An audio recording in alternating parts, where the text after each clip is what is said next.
explain you. There's you have people that have money. They can pay a smuggler to get you out. And there are people that don't have money and they're desperate to leave but they cannot leave. So they stayed until Baghous until they find their way out. Because until then ISIS allowed people to go because there is no ISIS anymore. Three days before when ISIS 3 days before Dawla opened the door that we can leave Baghous, 3 days before I went to the Shismatud, I want to walk to the PKK. Listen, I went to the PKK with my son in my arms and I want to go to them that they can take me.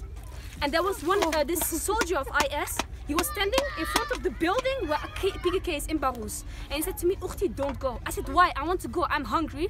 I want to go from here for a long time. Please let me go. I said, no, behind me there are mines. I said, let me go, I don't care. They said, wait only 3 days, then we will leave you to go. So I waited 3 days and that was the first time they opened the doors. And what, excuse me, what were you gonna say? I wanted to say that there are actually women who try to go away and ISIS catch them. They make you sign a paper that if you catch you second time that they will kill you. So these people outside, they don't know anything. It's not easy to go from there. They will say you're an infidel, they will kill you, they will, I don't know what. I spoke with Russian sisters, they paid $40,000 to leave IS. It was in Shafa and it was with this sister, right? Or not? $40,000.